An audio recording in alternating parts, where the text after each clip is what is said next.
ప్రభు యొక్క ఘనమైన నామాన్ని బట్టి ప్రతి ఒక్కరికి వందనాలు చెల్లిస్తూ ఉన్నాను. ఈ ఉదయకాలాన్ని దైవ సన్నిధిని సమీపించేటువంటి ప్రతి ఒక్కరిని బట్టి దేవుని ఎంతగానో స్తుతిస్తూ ఉన్నాను.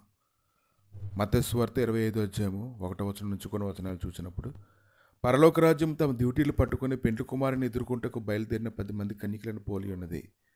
వీరిలో 5 బుద్ధి లేని వారు, 5 బుద్ధి గలవారు. బుద్ధి లేని వారు తమ డ్యూటీలు పట్టుకుని తమతో కూడా నూనె తీసుకొని పోలేదు.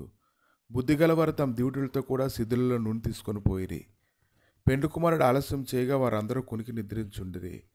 అర్ధరాత్రి వేళ ఎదుగో పెండ్లి కుమారుడు అతను ఎదుర్కొంటుంటే కేక వినబడిను.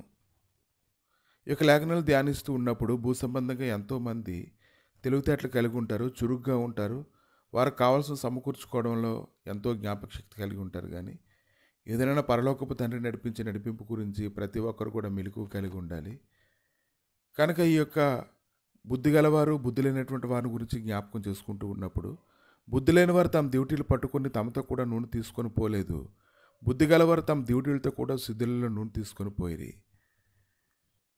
కనుక పరసంబంధంగా భూసంబంధంగా కూడా చురుగ్గా ఉండేటువంటి మనస్తత్వానికి వెళ్ళాలంటే దేవుని యొక్క వాక్యం ప్రతి ఒక్కరి జీవితంలో చాలా చురుగ్గా పనిచేస్తుందని ఉదయకాలాన్ని తెలుసుకోవాలి.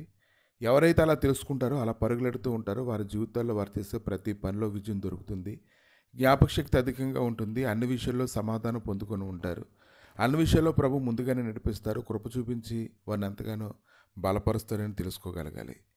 కనుక దేవుడి యొక్క లేఖనాలు వింటూ ఉన్నప్పుడు బుద్ధిగలవారు తమ డ్యూటీలతో కూడా సిద్ధులను నూనె తీసుకొని పోవడాన్ని బట్టి పెండ్లి కుమారుడు ఆలస్యం చేయగా వారందరూ కునికి నిద్రిస్తూ ఉన్నప్పుడు అర్ధరాత్రి వేళ ఇదిగో పెండ్లి కుమారుడు అతను ఎదుర్కొన్న 2 కేకలు వినబడిను.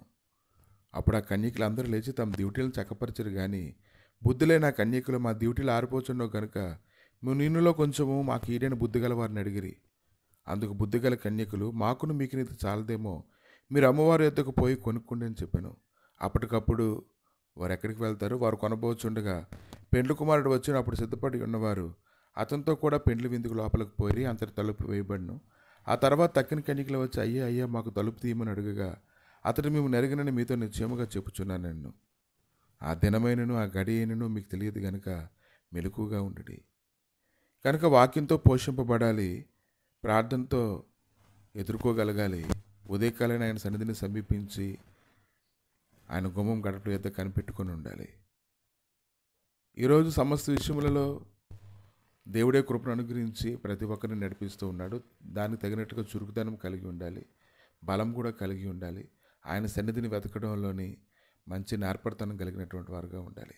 ఎవరైతే శ్రద్ధగా వెతుకుతారో వారు పరసంబంధమైనటువంటి వెతుకుతూ ఉంటారు. ఆయన నీతిని రాజ్యంలో కుదర్చబడడానికి మొట్టమొదటి కష్టపడుతూ ఉంటారు. అలా కష్టపడడం ద్వారా వారు అన్ని విషయాల్లో బలపరచబడి, కృపతో నింపబడి, సమాధానం కింద భద్రపరచబడుతూ ఉంటారు. అటువంటి వారే బుద్ధిగల కన్యకలు. ప్రభువా, మీ దయగలిగిన నష్టాలకు అప్పగించుకుంటుండగా దేవా, ఈ ఉదయకాలాన్ని నేను ఎదుర్కోవడానికి గాను సిద్ధపడి ఉండాలని, ప్రతి సమయంలో మెలకువ కలిగి ఉండాలని మీరు మాట్లాడుతున్న మాటలను బట్టి ప్రభువా మీకు వందనాలు చెల్లిస్తున్నాను తండ్రి. మీ సమాధానకరమైన సన్నిధి నేను తోడుగా ఉంచి ఈ దినమున ఎవరెవరు ఏమేమైతే పోగొట్టుకున్నారో అవన్నీ తిరిగి పొందినట్లుగా నీ కృప దయచేసి నీ మయంతో నీ నడిపించి బలపరచమని, నీతో చేసుకున్న నిబంధనను బట్టి జీవిస్తుండగా గొప్ప కార్యములనైనా వారి జీవితంలో జరిగించి మీరే మహిమగంత ప్రభువాలు పొందమని, ఆత్మీయంగా పుష్టిగా ఉండినట్లుగా కృపతో నింపమని యేసు నామములు అడిగి వేడుకుంటున్నాము తండ్రి. ఆమేన్.